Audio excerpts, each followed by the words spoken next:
What up, you guys? Welcome back to Furrow Publications YouTube channel. This channel talk about zines and DIY publishing.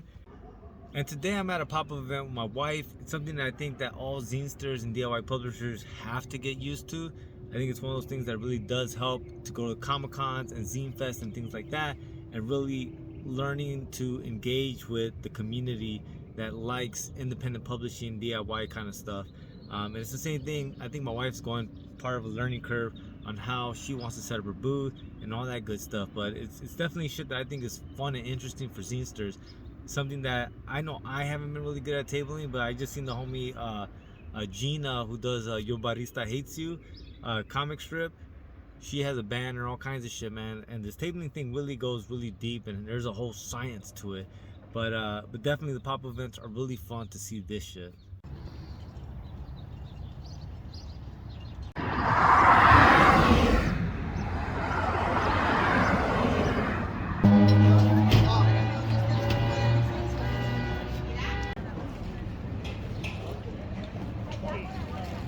It's the beginning of the event. How you feeling? Hot. Hi. Hot. Oh, hot. And my wife was indeed correct. It was a hot ass day. And sadly, I didn't pack any water. I had soda, I had protein shakes and things like that, but no water. I was dying of thirst by the end of the day. It was a good event. It was hella fun. A lot of good people were coming in and out of the event. And it was just fun to see my wife in her element doing what she does.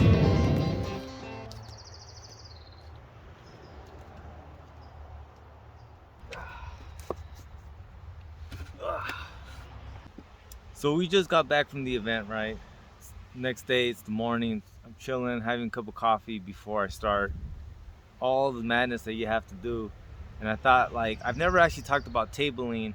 And like, once again, like I said earlier, there's a lot of things about tabling that I'm still not good at. But I know there's a few things that I am good at, and that's kind of the information that I want to give you guys. One of them is like, be engaging, have fun, be present in the moment. You know, and that doesn't necessarily mean to go and buy something from every table, but like, definitely if you see something you like, participate, be part of that moment, right? Dance, have a drink, have some chips, like whatever it is. I think that helps to like humanize you to other folks, and then in that way it feels like you're vibing with each other and it just becomes funner. Another thing that I do normally when I go to an event that will be like a day or two travel, I don't usually get a hotel. I'll sleep in my car and then I'll shower at a gas station. So like Flyers and Pilot, they usually will have places for the truck drivers to shower, and you yourself can shower. And it used to be $7. I haven't done a Zine Fest in a while. I don't know how much it is now, but they also have arcade rooms in there and shit like that. Like, I'm not gonna lie, like, it's super fun in those locations. And that usually is my MO, because $7 versus a whole hotel room helps you save money. Second thing I always do is pack a lunch. I pack protein shakes, I pack fruits, bowls of yogurt, cold cut sandwiches and things like that. And that's for two reasons. One, because you know, my diet, you know, it's not something I can just walk into any store and get whatever the fuck I'm in the mood for.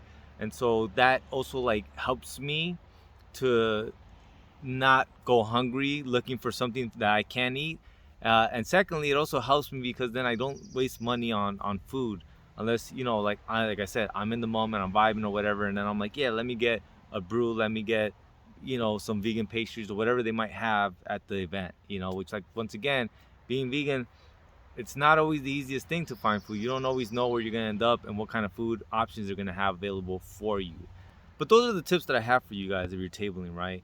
And like I said, like, I'm trying to step my game up, because seeing my wife's table and seeing everyone else's table at that event, that Soulless event, I was like, man, like, all I do is just put zines on the table. That's it, man. And I've seen zinesters. I remember the homegirl had like a whole typewriter and had a whole tabling experience, man. And I was like, fuck, that's tight. But my ass, like, I'm just like, I just show up, I put the zines on the table, and then I'm talking, I'm engaging with folks, which is my strong point. But, you know, why not try to get better at the shit that you're not strong at, you know? The only other advice that I have for folks is that when you show up, just do one thing at a time. Don't fucking stress out about the million one things you still have to do, right? Because, well, obviously, anytime you leave your household, you leave your cave, you have to, like, you come back to, you know, shit being a mess, especially if you have cats. especially if you have 6 cats. You come back and it's a fucking mess. But just do one thing at a time, and before you know it, you'll be caught up again. You've done 2 tabling events. Do you have any tips for people that are gonna start tabling? Oh man. I guess for me, when I went to my first event, I came in with the understanding that I was gonna learn a lot from that event. So I wanted to have an open mind coming into the event, knowing not to be too hard on myself for um, forgetting something, or not having my table set up as impressive as somebody else's, like the comparisons of other people's work compared to mine. So I kind of went into the event thinking this is going to be a learning experience. I'm going to go in not knowing, not thinking that my setup is going to look like my neighbors. And so yeah, just go in with open mind, not to criticize yourself, because you're going to be your own worst critic. So yeah, just go in there. Very good advice from my wife, not only for tabling, but just for life. Don't be your worst critic. Don't beat yourself up. Have fun and do the best you can, and look at everything like a learning moment, because if you learn every day, you're going to get better every day. So until next time, please like, share, subscribe, and I'll see you guys next time. Lates.